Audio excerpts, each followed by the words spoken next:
In the past, Thai people tended to have many children, with an average of 6 to 8 children per family, causing poverty issues and child-caring burdens for the parents.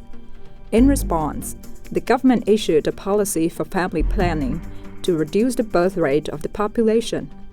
This birth control has been a success since 1970 until now, causing a dramatic drop in the population's birth rate. Combined with advances in medicine and public health, Thai people live longer, with the average lifespan now at 77 years. This has caused the structure of Thailand's population to change drastically from 65 years ago. In 1950, the structure of the population was shaped like a pagoda with a spike, with few elderly people and a wide base or a higher number of newborn children than other age groups. At present, the structure of the population has changed into the shape of the head of a staff, where the base has become smaller, while the middle part and the peak have become larger. If this trend continues, there will proportionally be more elderly people than children in the near future, and more elderly women than men. Thus, Thailand's population is aging very fast. In the past, the family had, on the average, 5 children, but an average Thai family nowadays have fewer than 2 children. This means that in the future, the proportion of the working population will decrease, imposing greater fiscal costs to the working population and greater responsibilities in caring for the elderly. Currently, 5 working people take care of 1 elderly person and fewer than 2 children. However, in the near future, 2 working people will have to take care of 1 elderly person and 1 child. When analyzing the data at the family level, it was found that families that are ready for children usually have none or have just 1 child, while young parents who are not ready for children usually conceive faster and have more children. This increases the concern that the quality of working population in the future will be decreased. If nothing is done to remedy this issue, Thailand will face a fiscal crisis. Tax revenue and savings will decrease, which will have a large and adverse impact on the country's economic growth. Considering the welfare system of today's 37 million working people, it appears that 2 million people who are government officials and state employees have welfare benefits.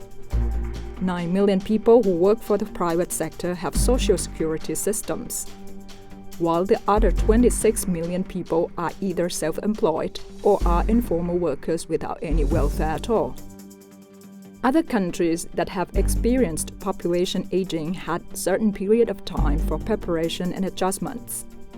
For example, it took France 115 years to double the share of elderly population, what took the United States of America 69 years, and Japan 26 years.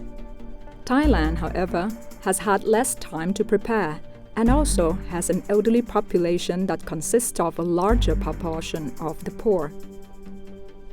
Neighboring countries such as Myanmar, Laos, and Cambodia, which Thailand is reliant on for cheap labor, are also becoming aging societies, closely behind Thailand. Thus, future labor shortages will likely be a major problem for Thailand, as it can no longer depend on labor from neighboring countries. Considering the quality of life of the elderly, only 5% are healthy, without any medical conditions, while the other 95% have chronic health problems. It is interesting that we found that the elderly tend to suffer from accidents in their home and places that they regularly go to.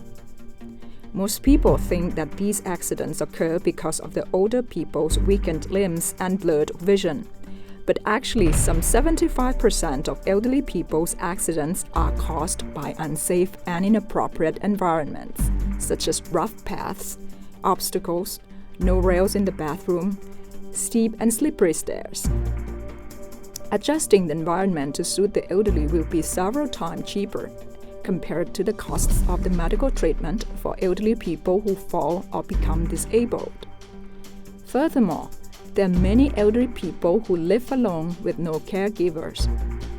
There are also elderly people whose adult children have to work in other places and leave their small children for the elderly grandparents to take care of. These children may lack proper parenting, and it could lead to more problems in society, such as drug abuse, accidents, teenage pregnancy, and so on. It is time for Thai society to view the elderly not as burden, but as a treasure of wisdom and experience, as a strength to drive the society, as ones who can take care of themselves and others. How to promote and enforce working people to save now to financially secure themselves for old age.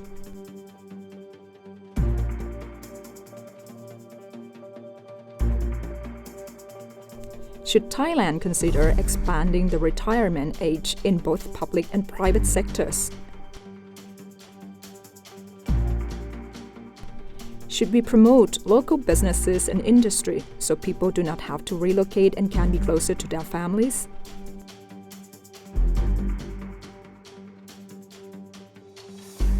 How should Thai society come up with new plans to promote families who are ready to have more children and to prevent teens from conceiving early?